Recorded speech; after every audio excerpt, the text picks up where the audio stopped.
This video will be going through an example of a treatment plan for back pain. I'm going to use an example of a chronic progressive thoracolumbar back pain in a cat, even though my model here is a dog. So working with the main approach, we'd want to be starting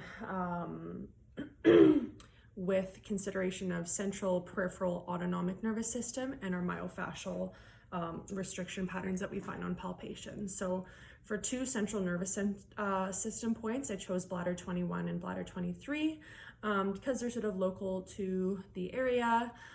So bladder 21 is at the 13th thoracic vertebrae. So what I can do is palpate from the last rib, the floating rib, up to dorsal midline. I know that's going to be the intersection of T13L1. So then going laterally and off the caudal aspect of the spinous process there between the longissimus and iliocostalis would be our bladder 21. For the ease of the video, I'll only treat unilaterally, but I think this would be an important case to be treating bilaterally for all of these bladder points. So again, moving on to bladder 23, which is at the level in between L2 and L3, again, between longissimus and iliocostalis. So we have T13L1, L1L2, L2L3, moving out to find that depression in between those two muscles. Bladder 23. For peripheral points, I chose two, one more cranial and one more caudal to the area of discomfort. My more cranial point was bladder 18. So this is going to be at the level of T10 to T11. And so what I can do is I can work back from our T13 from our bladder 21, knowing that's T13L1, T12, T13, T11, T12, T10, T11. Same landmarks in terms of the muscle groove between which we would be placing the needle. So there we have a more proximal point. And then for a more distal point, I chose bladder 60, which exists off the caudal aspect of the tibia, just cranial or proximal to the lateral malleolus of the hock. Usually it's quite a solid depression in which you can place a needle. Opposite that would be our kidney point, kidney 3. So that would be another option there. For autonomic nervous regulation, I chose a GV20 as just sort of a nice distant point, added relaxation. So I'd be palpating for the sagittal crest of the cranium and looking for the most rostral aspect.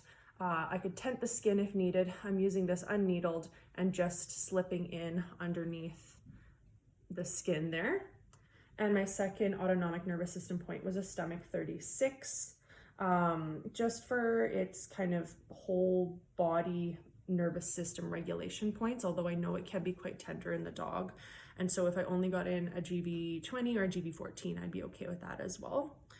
But if we're gonna try for the stomach 36, and this is an amenable old cat, I'd be looking for the muscle of cranialis tibialis, which is just gonna be lateral and distal to the stifle joint, just distal to the lateral tibial condyle there.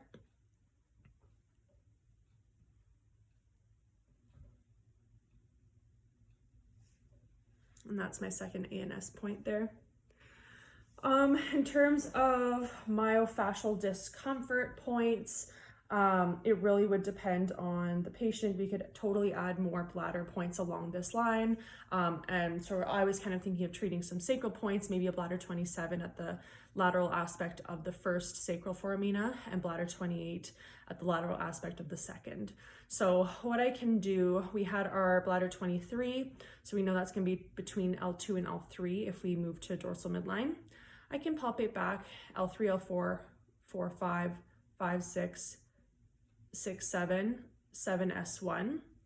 And then from there, palpating just the region of the sacrum, looking to see if I can drop into a little divot of the sacral foraminas, and going lateral to the first, which is the most rostral, and the second, which is slightly more distal. And again, thinking that this would be a really important case to, if we can, be getting bilateral points. So you have those two there. If I was going to include tens, e-stim, I only have a tens, which I'm kind of using as my model here for now. I was thinking a nice combination to go sort of cranial and then caudal to the area of discomfort would be something like a bladder 18 at the level of T10 to our bladder 23 at the level of sort of L2, L3, and maybe going for a 2 to 10 hertz, even though it might not produce immediate analgesia, just to provide the cat with more longer term pain relief there. So that's where I would be attaching my clips. And this was an example of a thoracolumbar back pain treatment plan for a cat.